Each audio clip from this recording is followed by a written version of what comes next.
really happy you're here. And I know Michael has been a guest on a podcast, and I don't think you, John, have done a podcast either as a Not guest. yet. Okay, Not, cool. Yeah, and John Williams, of course, is a pro, so that's who we have in the room today. Of the people that registered for this webinar, there are a few that are in category number 2. They're thinking about starting a podcast, but the vast majority are looking for opportunities to be a podcast guest, or they've never done anything with this before and they're just curious. So those are the comments that we're getting. So we're going to kind of focus this around absolute beginners. So we're not going to be talking about, how to get your microphone to talk to your whatever, that's not going to be what we're about today, but we're going to be talking about why you should think about podcasts and how to get on as a guest and why that would be an advantage for you. So, John, when you proofread this, you said this was the most important slide of the whole deck, right? Yep. There are 464.7 million podcast listeners globally, predicted to reach 504.9 million by 2024, $23 billion, almost $24 billion. And that's the amount of money that people spend on advertising on podcasts. So that does not count things like our podcast, where we're advertising our own products and services. We don't buy advertising on podcasts. So that doesn't count what we feel like we make in value from our podcast. And most of the people in the aviation industry are very similar to us, I think, in that sense. They don't really sell advertising. They are selling their own stuff, right? And there are over 5 million podcasts globally with 70 million episodes between them. So what surprised you about that, John? Were you... Oh, just the numbers. I mean, the fact that there's almost 500 million people listening, and the market size. Mm-hmm. I mean, it'd be kind of silly not to get in the middle of that. Right, exactly. So, a lot of people think, well, podcasts were kind of niche, they were just people who were news hounds or crazy about a particular topic or something like that. E-commerce.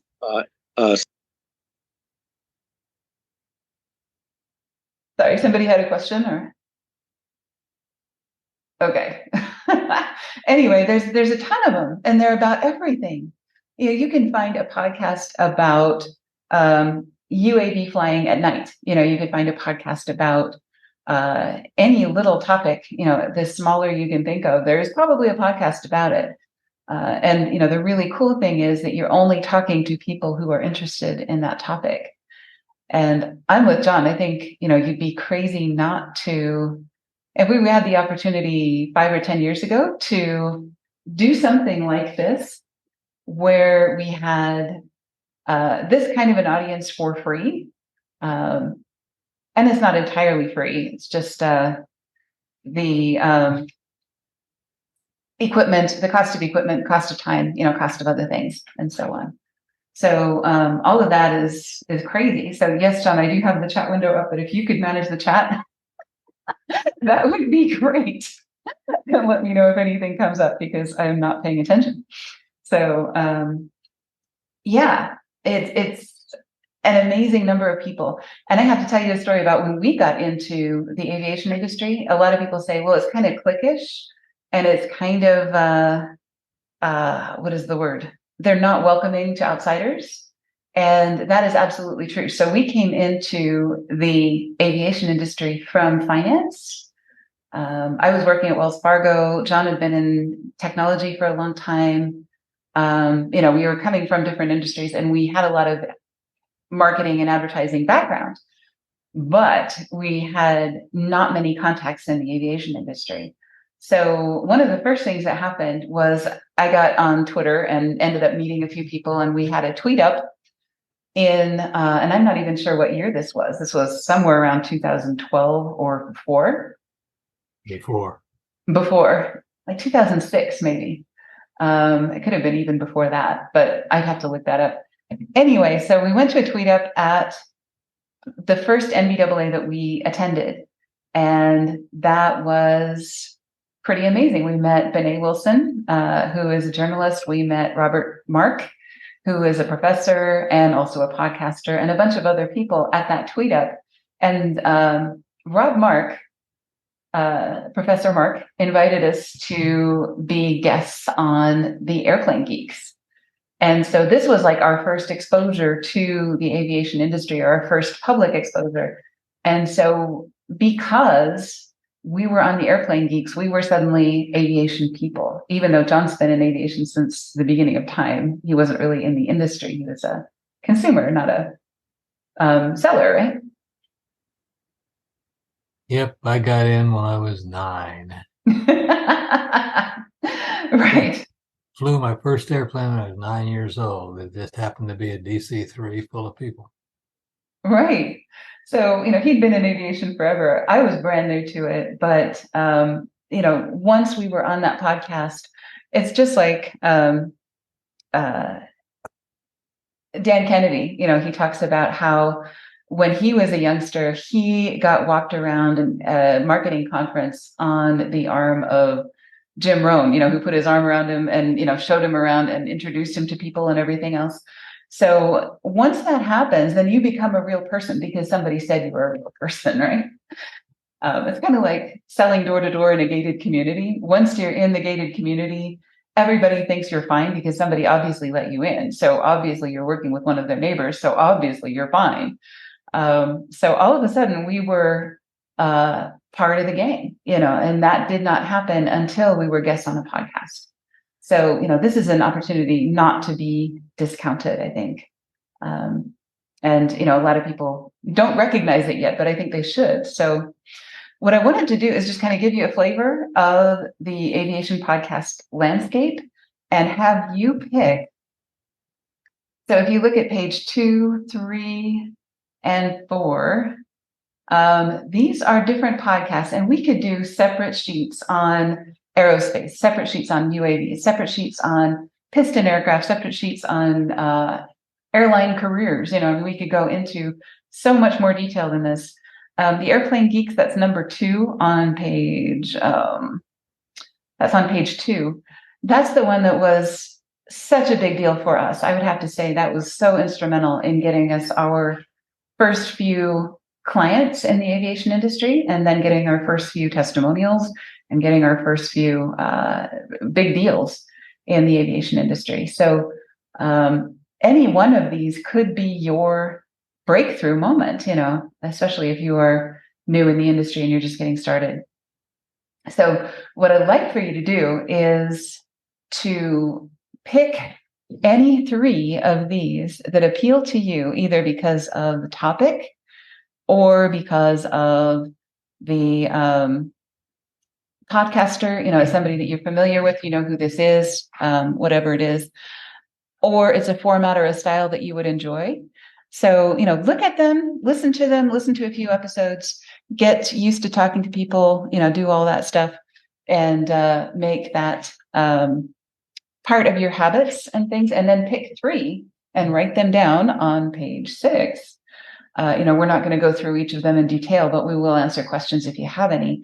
Most of these are ones that I have listened to at least one episode.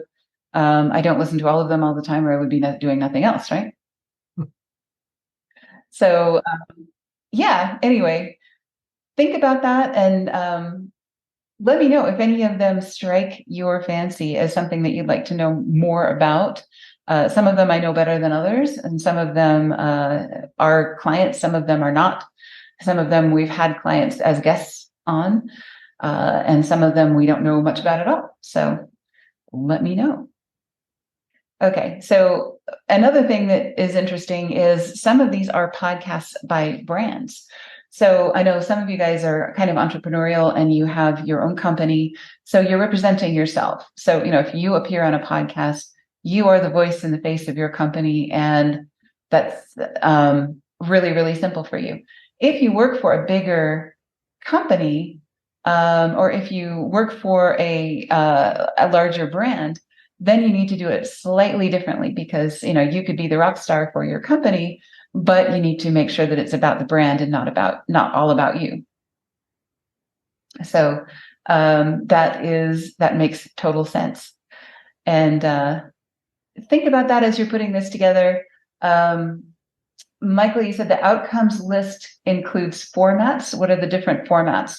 Okay, so that would be kind of the, is it an interview style? Is it super casual? Is it really scripted?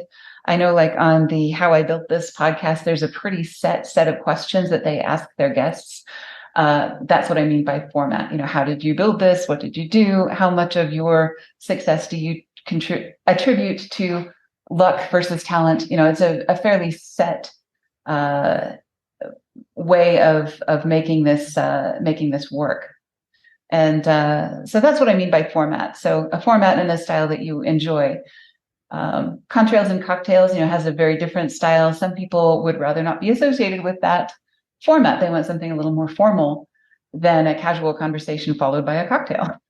So it's all very, very different. If you've ever listened to Seth Rogen, he's the most popular podcaster on the planet right now. He's in the #1 position, and it's a really informal style and very irreverent and so on. And not everybody's comfortable with that. So, what I would suggest as far as format and style goes is do something that feels good to you, that you're going to feel good about doing, and that you're going to feel like you can represent yourself as yourself and not have to feel like you're somebody else to get along with that crowd. Some people only interview one person at a time, and some have more of a panel type format, and so on. So all of those things are things you want to take into account. You also want to think about podcasters in your network that you already have a rapport or a relationship with. So these are those. We made a list of people in the industry that you probably should get to know. These are podcasters. Again, some of them are clients, some of them are not.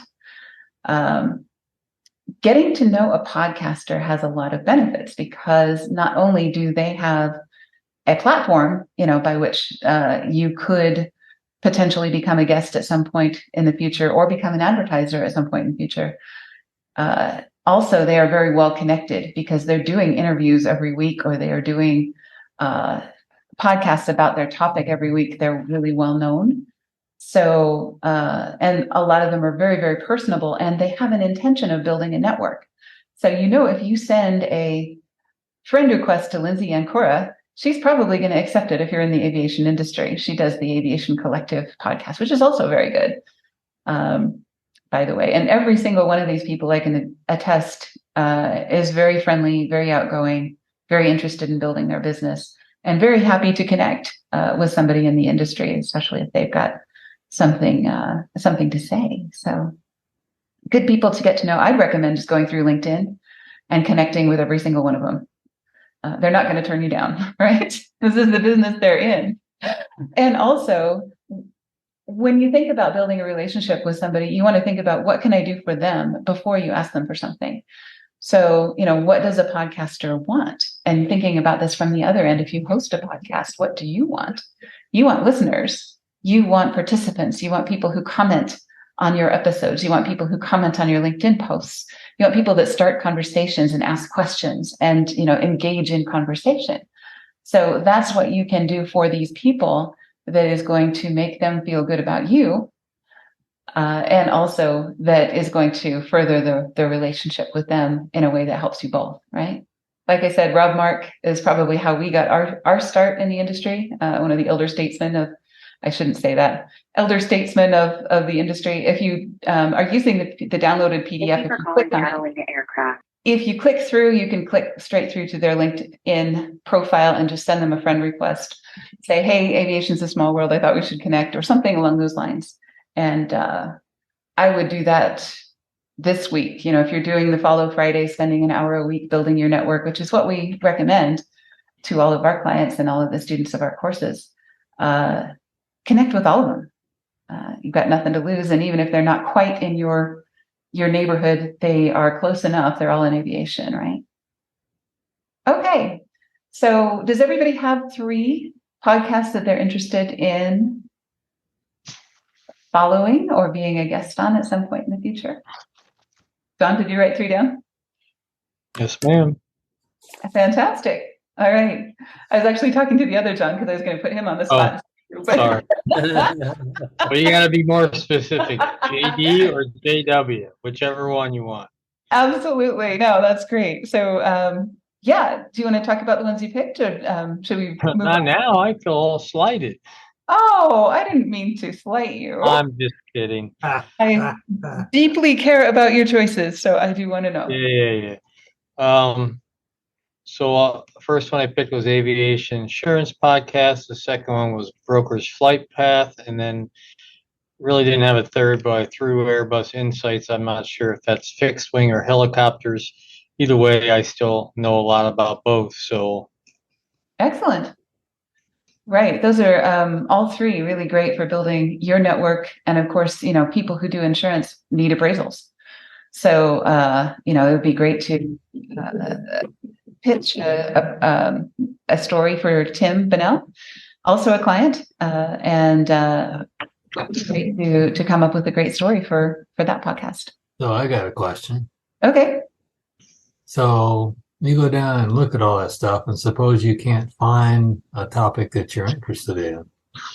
Like I was looking for APUs, used APUs. Mm-hmm. Yeah. Google it. APU podcasts. I would bet there are some. I didn't try that. Okay. my answer would be why. How much did we talk about APUs? But I'm sorry. I just had to say that. no, that's a good question. So did you find any? Looking. Okay. I would be surprised, but anyway, anyway, whether you approach this podcaster today or 6 months from now, set the objective to be a guest on 3 podcasts this year. And this, I think, is good advice, whether you are a podcaster yourself, or whether you are just investigating the field. Because even if you have your own podcast, the way that you promote your podcast is on other podcasts, because other podcasters have networks, they have audiences, some of whom are going to be interested in your topic as well. So I think, 3 podcasts a year is a great goal, because then you're meeting a whole new group of people, getting exposed to a whole new group of people. You are having to prepare for that, which is good exercise. You're having to learn how to tell stories, which is really good for marketing and really good for sales. And you're learning how to speak on camera or on microphone. And the question that I was expecting at this point, but nobody asked, is, are these video or audio only? And the answer is, I would say it's getting to be where most of them are video as well as audio. So, be prepared to do audio, or be prepared to do video. And if you are hosting a podcast, I recommend both, because it's very little more effort to just get dressed up, turn on some lights, do it on video, and then you have yet another format to deliver your podcast on YouTube. You're on a whole nother set of search engines as a video format, as also, you can separate out the audio and use that as a separate piece of content. So yeah, 3 podcasts a year. That's all we ask, right? Mm-hmm. And I think every one of our clients should be doing this, whether or not they want to host a podcast. I think, we should be doing that. So next page is a template. We kind of love to have an outline, and, don't use this as it fits. Make sure you adapt it. We don't want everybody to start getting letters that are precisely like this. But it's nice to have a good outline of, here's what we want to talk about. So dear podcast host or producer, here's the basic information about what it is. And here is how your listeners can benefit from the conversation. Here's what you envision the discussion to be. And, of course, you've listened to a couple of episodes of this podcast, so by now that's the case. And then, of course, thank you. You want to be a gracious guest so that they know that you're going to be polite and a good person on their podcast, unless you're talking to Seth Rogen, in which case you want to be as obnoxious as you possibly can, because that's what they find entertaining. So great. Michael, you've got your hand up? What's up? Yeah, I didn't want to interrupt. Oh, that's great. As I was looking through that big, long 3-page list of podcasts, very interesting. Yeah. And I guess a couple of thoughts or questions. One is, I don't see anything more specific to business aviation or new tech that would be kind of appropriate for what we're doing. So I'm kind of thinking something like just, the aviation geeks or something. But I'm wondering, like Boeing, Airbus, Garmin, Rolls-Royce, Honeywell, go down the list. Those are all companies that are suppliers potentially for things that we're doing. So does it make sense to, reach out to some of them and just talk about new technology or something with them? Absolutely. They are very interested in new technology. Also, if you look for podcasts about regional air mobility. Okay. So I could just do another search and make a new list. Yeah. We didn't want to go into too much detail because this is already a really long workbook. But there's a whole bunch of podcasts, the Aerial Mobility Podcast, Eaton, of course, that's another supplier, of course. Yep. eVTOL, of course, they're all going to have their angle on things. And you may or may not find something that is precisely what you're wanting to be a guest on, but a lot of these audiences are adjacent to your audience. Yeah, I would totally do another Google search and add to this and go from there, because that's an amazing opportunity and an amazing niche that I know everybody's talking about. So there's going to be podcasts. Did you find any about GPUs, John? Just out of curiosity. APUs? No. Well, the problem is that the trucking industry has absconded with that. With the term. With the acronym APU, because they use those things for air conditioning on things. So you really have to be selective. When you start being selective, then there's not much available. Yeah.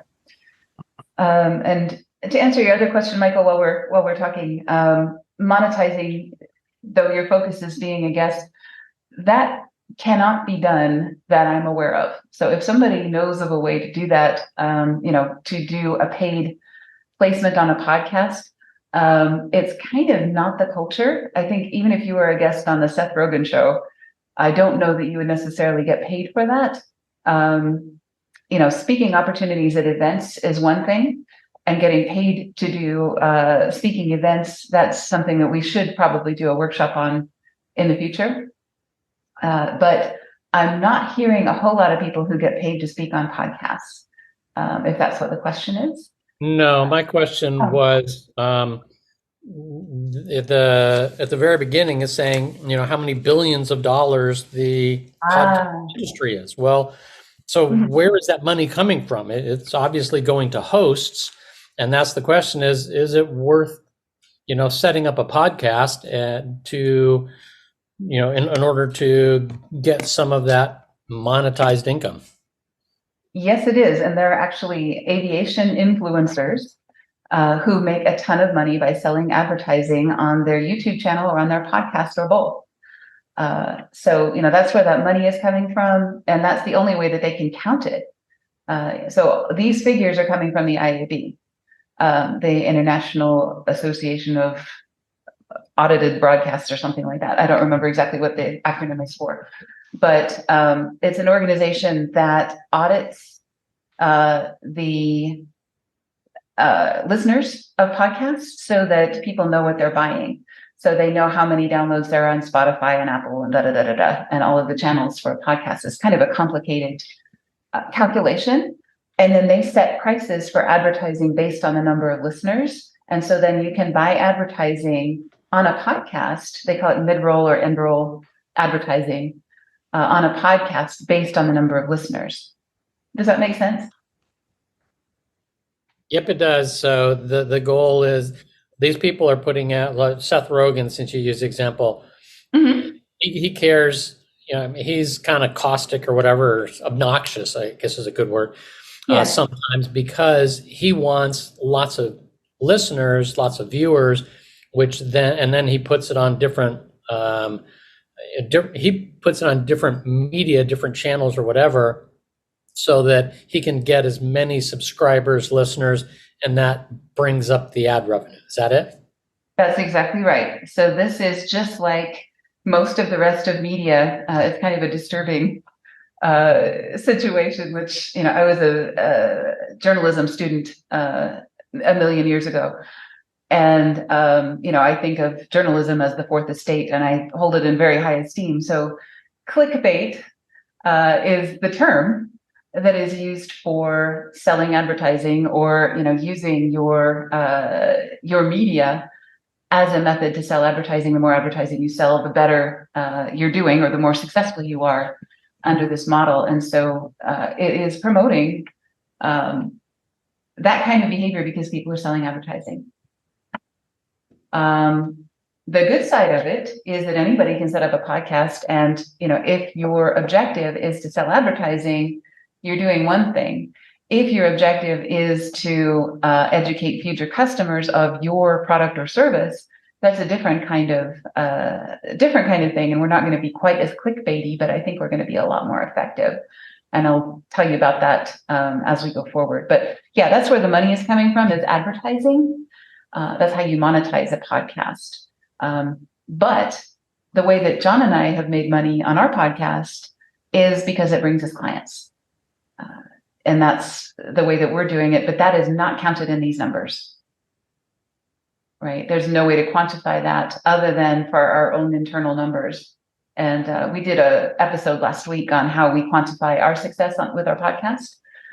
So that kind of goes into some detail about how we measure that for our podcast as our marketing venue or marketing channel. Yep, that makes sense. Okay, fantastic. Good question. Thank you for that. All right, so we've selected 3 podcasts. We're going to pitch ourselves as a guest on these 3 podcasts, and this is for everybody who's on this call could benefit from doing this. I think you could benefit from being better known among the people that are in your market. There is nobody that can't benefit from that. So if you can come up with a story that you can tell that will be interesting to the listeners of a particular podcast, and you can do that by listening to a few episodes, thinking about the things that you get asked all the time at parties, think about the stories you have to tell about your business, your customers, your product, your service, etc., and make that as good as you can and polish that story and get better at telling it. You can tell that in a bunch of different places. So next slide, or next page, is why would they choose you as a guest? So you want to be a guest on Seth Rogen's podcast. Why is he going to choose Paula Williams to be a guest on Seth Rogen's podcast? He is not going to do that because, the things that he's looking for is someone with a reputation and credibility in this industry. He's going to look for someone with a monstrous network. He's going to look for someone with credentials on a particular topic, a relationship and rapport, any one or none of these things, or all of these things, but every one of these is another factor in your favor. We like to have video clips of people speaking. We try to work on a speaker page when we do a personal branding for someone. We try to get clips of them speaking at an event, or clips of them speaking on a podcast, clips of them doing their thing, video and audio, so that when you're pitching yourself for a podcast, you can have some evidence that you're going to be an entertaining addition to that podcast, and you're not going to be dead air, and you're not going to be a dud, and you're not going to be boring. So, all of those things are reasons that they would choose you as opposed to somebody else. And the smaller podcasts, you have a much better chance of getting on to start with. So if it's your very first time, you may not choose to be Seth Rogen's guest, right? Whether or not you like his style or whatever. But so, if you don't succeed with the first 3 podcasts you try 3 more. And, try some of the smaller ones, try some of the lesser known ones, the more niche ones that have a smaller audience. So questions about this and how you can influence it? We recommend doing what we call our LinkedIn or our personal branding, which basically is an audit of your LinkedIn profile with this in mind. If you tell us that you're interested in being a guest on specific podcasts or a specific type of podcast, then we're going to look for opportunities for you. And then we're also going to position materials either on your website or on your LinkedIn profile that are going to emphasize these characteristics so that you're more likely to get yeses when you ask to be on podcasts. Well, like most things, if you want to be successful, you need to plan ahead. And I like this approach that is very, pre-planned and methodical. So, thank you. You're welcome. Some people would say manipulative, but I say the difference between preparedness and manipulation is intent, right? So yes, we're trying to increase your odds of success. And yes, we're specifically positioning people for specific objectives. And there is not a damn thing wrong with that in my opinion. So, all right, next is how to be the perfect podcast guest. The first thing is to know the host and the audience. So a lot of people will come on a podcast and they will get the host's name wrong, or they will guess wrong about the audience. We have authors on for our book club discussions and things like that. And you can tell there are some of them that are serious professionals. They will have researched, in fact, Waldemar Fort, who wrote the H2H marketing book, was amazing because he had researched our website before he came on and used examples from the aviation industry and examples from our audience to promote his book. And I was so impressed. He had spent the time to do that. And he's a big shot. He is a New York Times bestselling author. And, the fact that he took the time to do that for a very small audience really made me happy. And, he's invited back. Anytime he writes a book, he's invited to any of our podcasts. One, because he's a great writer of marketing books. And two, because he's an amazing guest. He cares about our audience. He cares about what he's talking about. And he really shows a lot of consideration for that. Number two, be a good storyteller. Make sure you're not just rambling. Your story has a structure, a beginning, a middle, and an end.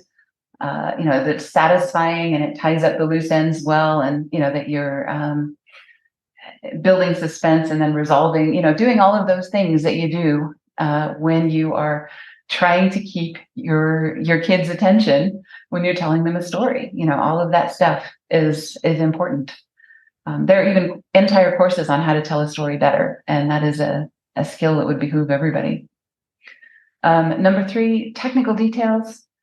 If you can't hear them, they can't hear you, you have to disconnect and reconnect 47 times to get this started. It's not a good look. So you want to know your tools. You want to feel good about your microphone. You want to, have that all together. Don't worry too much about it. As far as if there is a catastrophe, there are always technical difficulties and so on. But the better you are with your equipment, the more comfortable you are, the better off this is going to go. All right. Any advice on that, John Williams? Well, to that end, we have spent a lot of time and over the years, substantial amount of dollars to perfect the network, the sound of the room, the microphone, the audio equipment, etc. And we're experimenting now with the camera that has AI in it. So, yeah, the better you can do and all that stuff and make it just feel like you walked into the room and everything's perfect, the better you're going to be. And the more comfortable you're going to be, because you don't have to worry about that. Once it's set up, it's done. You just do your thing. Right. Right. Okay. And then, of course, there's some technical items. Make sure you set your devices on Do Not Disturb. You don't want your phone ringing. You don't want pings coming in, things like that. Don't be messing with your microphone, all of that stuff. All right. The more prepared you are, the better you're going to sound, and the better this is going to go. So be prepared with knowledge of the audience. Tell a good story. Have your technical details down, and know how to do a microphone. This is a skill that I think is so important nowadays. It used to be that selling in person was the most important skill in the aviation industry. Now I really think it's video and audio, mostly video, that is the most important skill, because you can talk to multiple people at a time, and it really makes a big difference to how much you sell. So another question for you. Yeah. I don't know about other people, but most people I've talked to, they hate listening to themselves speak because they sound differently than the way they hear themselves. Mm-hmm. So part of that, I'm sure, is just getting used to hearing yourself. But do you do any post or like live processing that you run through some kind of a processing system to change your voice tonality and make it improve, or is it just a good microphone and room acoustics? Actually, I'll answer that question. The answer is yes. Mm-hmm. We have, I think in the industry they call it a soundboard. Yeah. It's a very small one. It only has two inputs, and we use them when we are together. You see us both together in a podcast.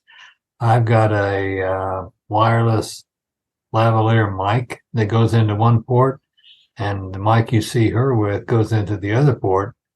And in each of those ports has got about 5 different adjustments. You can adjust the low frequency, the mid-range, the low, the high. Oh, I said that. There are 4 knobs, and then you can do compression, and then you can do gain on a channel. I mean, there's a lot of stuff. It takes some experimentation, and you can't tell when you're doing it. You have to record it, play it back, record it and play it back, and make changes every time. And we've done that enough to where what you hear from her is we're trying to get it focused a little bit more so that you get that studio quality, which is a lot of it comes from the mic, but then you have to adjust various frequencies because she's a different person than the next person that would be in there. Right. Another answer to that question, my son Mickey has a podcast that he started, and he is a teacher, a math teacher. He does a ASVAB prep podcast for people joining the military, how to get better scores on especially the math and science portions of those exams and stuff. And he took a voice coaching course online, and he sounds much different than he did before. I mean, he sounds like, and he's a young guy. He's, in his 30s. He started this when he was in his 20s, and, he sounded like a kid, and then he took this course, and I'll have to ask him which it is. I'll put it in the notes when we produce this. And he sounds a lot more grown up and a lot more professional. And there are some things that you can do with your voice by, breathing from your diaphragm. And, there are things that you can do, exercises you can do as well to change your voice. And another answer to that question is everybody hates their own recordings. I don't know if you remember, I think Keanu Reeves was on one of the talk shows, and, he will not, kind of famously, he will not watch his own videos. He will not watch his own movies or anything. And they pulled up a clip while he was there as a guest on this thing and wanted him to watch it. He actually walked out of the room because he does not like to see himself on camera. And this is, a professional actor who gets paid to do this. So there is a human phenomenon of, you can always do better, and we're all perfectionists, and we all hate the way we look, and we all, are looking at that stray eyebrow hair or whatever it is. Nobody else cares, nobody else cares. Everybody else is focusing on what you're saying. So, just, I guess, get over yourself. Exactly. Short answer. I'm okay with listening to what I have to say, like right now. Mm-hmm. So that's all that matters, because when it goes back to when she does post-processing with Mhm. Final Cut Pro or whatever, I don't like anything about it. So, you get used to it and say, okay, well, whatever, she can do this. Mhm. Right. And it's just a human thing. You can improve, and you should use that insecurity to motivate your improvement, which is great. But then you just have to forget it. Once it's rolling, you just go. And And see, and even because I'm going to use the word forced to take a class. I mean, when I got my MBA, I got one of the classes was, I don't remember what the name of it was, but we had an anchorman from the local station come down, and he taught us a lot of stuff about video and audio. And once you just get to the point where you have to step out and do it and realize that, no, like she said, nobody cares. You're just doing your thing. Mhm. Right. And yeah, you can use your office hours as well. If you're a client, you can use office hours to role play, and practice a story, practice a pitch, practice whatever you'd like to practice. And if you let me know you're going to do that, we'll bring John, because he's a great skeptical customer or a great obnoxious podcast host or whatever we want him to be. And if you can survive that, then you can survive the real thing. So practice is a wonderful thing. Record it on Zoom. There's a way to set up Zoom so that it's only recording for you. Record it on your computer, play it back, record it, play it back, record it, play it back, make it better, better, better, better, better every time you do it. And rehearsal is never a bad thing. It doesn't make you sound rehearsed, it makes you sound better. Any other questions, thoughts, ideas about any of that? I recommend everybody have 2 or 3 great stories in their back pocket for networking events, for podcasts. If you get invited at the last minute, somebody canceled and they need somebody, whatever. If you've got 2 or 3 great stories that you could tell on short notice, especially having to do with your product or service, and especially if they're funny, short, 5 or 10-minute stories, write them out and practice them over and over and over again. Get really, really good at those. It will never hurt you to have those ready to go. Okay, how to start your own podcast. We're not going to spend a ton of time on this because I don't know that anybody here has an interest in that, but I know there are some people listening later that will. But we always give priority to people in the room. So if you are anybody that listens to it later can always give you a call if they want more interest. Well, yeah. I'm always interested in understanding the options. Yeah. So my focus is to be a guest, but it's hard to be a guest if I don't understand all the mechanics of what's going on the other side. So the more I know what's happening on how to do a podcast, the more I can, I guess, be sensitive to what they need and what they're looking for, and how to be a good guest. I would love to learn more. And who's to say that we wouldn't start a podcast if not tomorrow, we're too busy, but if there isn't something that meets our needs, then we need to go out and fill it. Right. Absolutely. And this is something that maybe you could do some brainstorming of, at some point in the future, maybe do a 3 or 5 or 10 episode series. Since most of us have complex products and services, think up, here are the 3 or 5 or 10 most common questions that we get, and make a mini series. You don't have to commit to doing a podcast forever. You can always take advantage of the technology and this distribution channel, which is amazing, and it reaches a ton of people, and it is super granular. So, it's a really great way to reach people. So yeah, the process basically, whether you're doing 1 or 3 or 5 or 10, define your niche. I never know whether to pronounce that niche or niche. It always depends on the region of where you're speaking, I guess. Focus on a specific topic. And again, if you can plan out your first 1, 3, 5, 10 episodes, that is really, really helpful. And actually, it is a strategy to record your first 3 or 5 episodes and then release those all at the same time, because some of the channels won't accept you if you only have one episode. You want to have that prepared and ready to go. So, having a nice initial set is a good idea. Plan your content. Here we come back to that format question. Are these going to be interview-based, solo interview or panel interview, narrative storytelling, mix of all the above? How do you want to put those together? Episode length, 15 minutes to 2 hours. Pro tip, I'll skip to that. Short episodes are ideal. When we were initially doing this, every episode that we did was a 1-hour tutorial on a topic.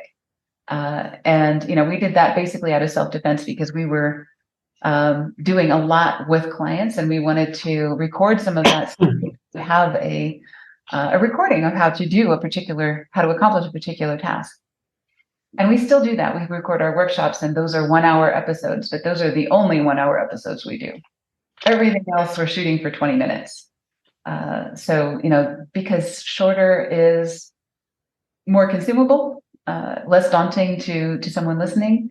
It's a whole lot less expensive to create and produce and all of those things in terms of people time and everything else. And a lot of things you pay for by the hour, like Alphonic, which is our sound washer.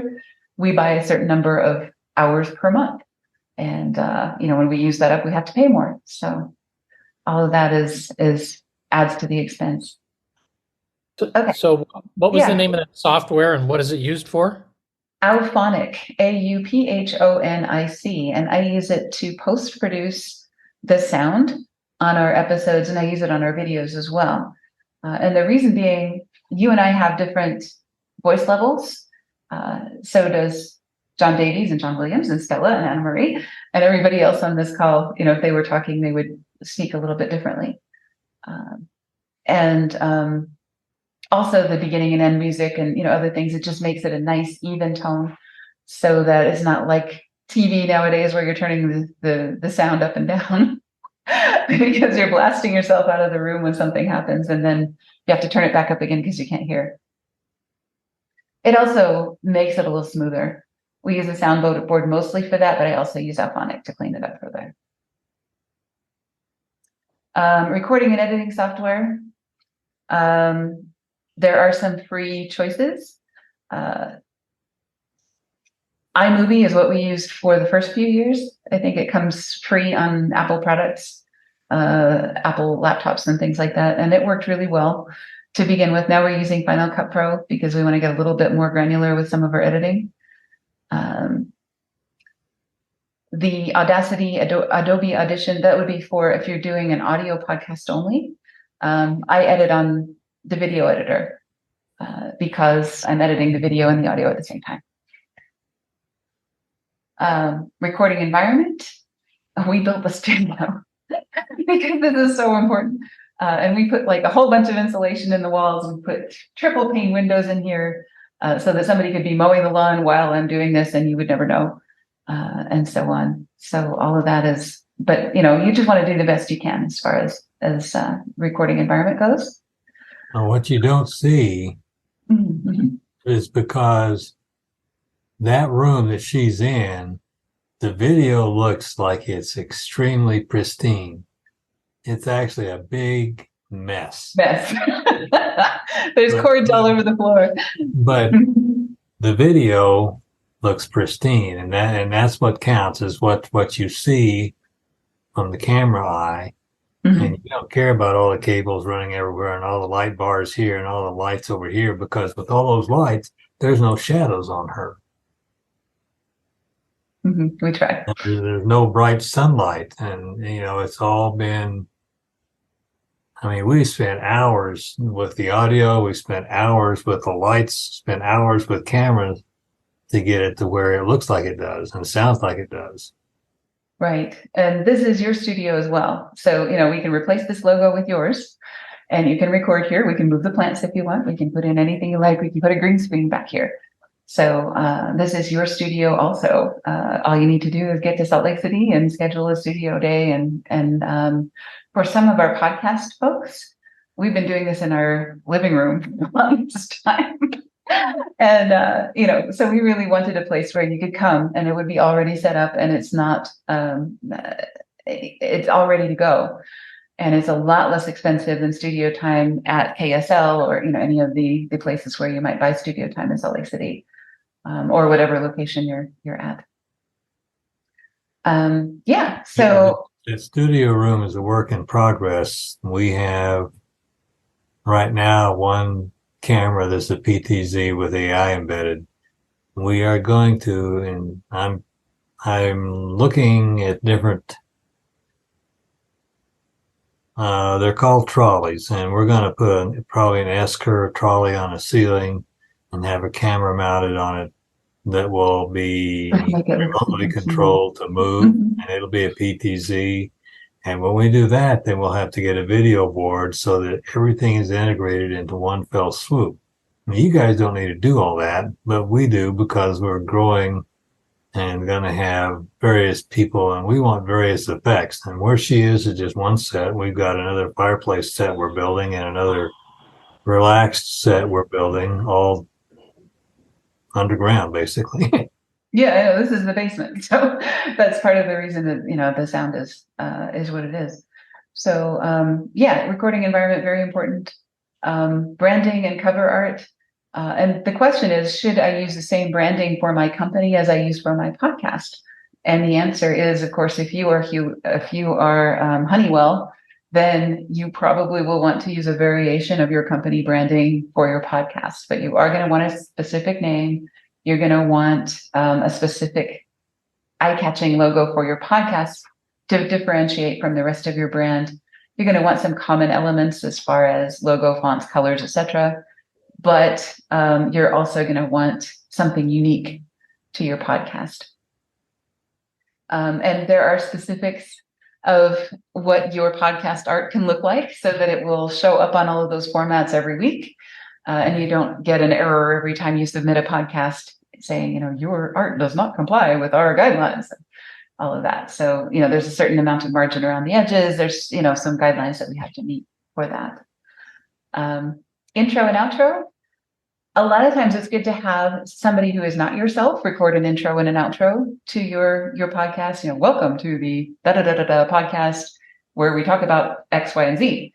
And introducing John and Paula Williams, then we come on and do our thing. And then at the end, have that third party or, studio voice come on at the end.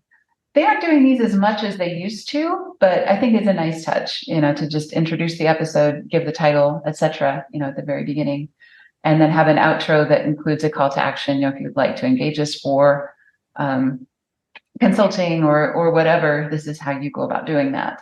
So, that's where the money is for most of us that are using our podcast for our own marketing. Hosting platforms, we're using Libsyn.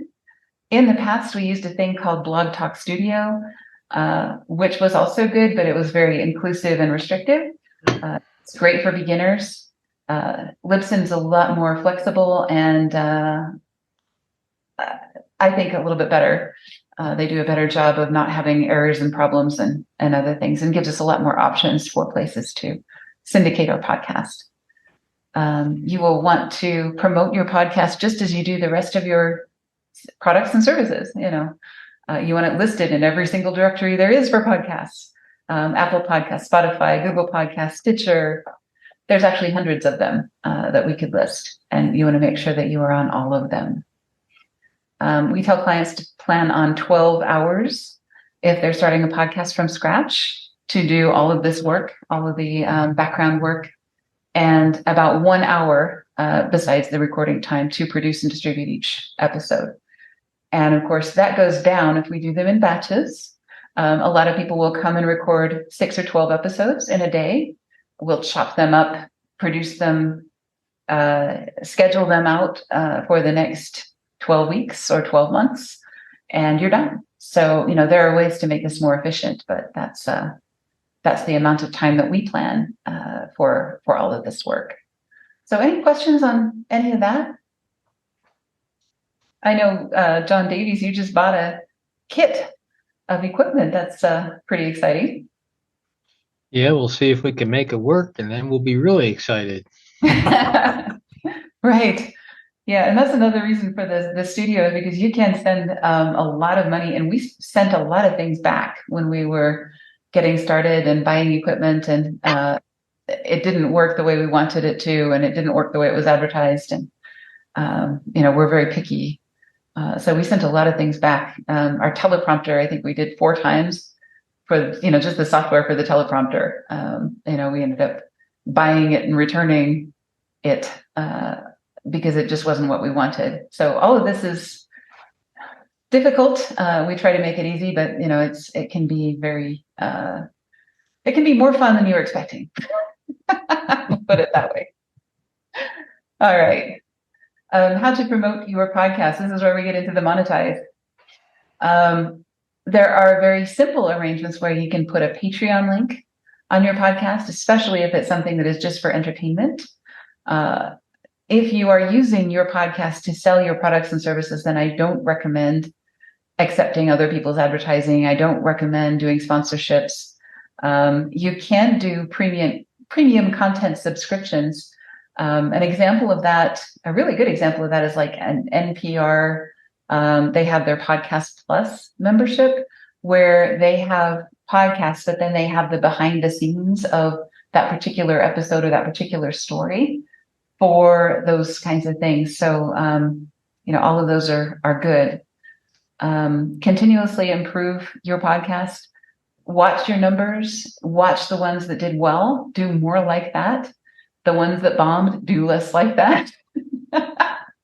And, you'll get better over time. This is something that I think is worth being good at. They say your first podcast will suck. Your first workout will suck. Your first anything you do is going to suck. So, that's very important to do that. Stay passionate and patient. You're not going to sell products on your first podcast. It's going to take, like we say, about an 8-month window for people to become aware of you, to build trust with you, to feel like you're part of the neighborhood, for you to become part of their habits. You're part of their drive time. All of that stuff is really important. So once you have your topic, your outline, you've decided on your target length and so on, get started. So yeah, we're happy to help if we can.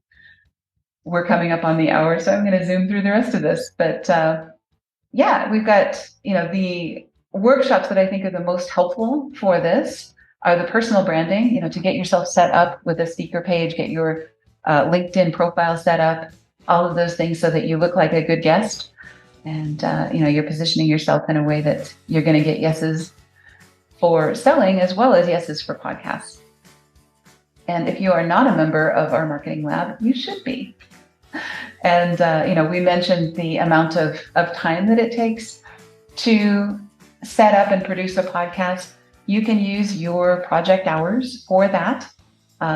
Silver level will do a simple podcast, 1 episode a month.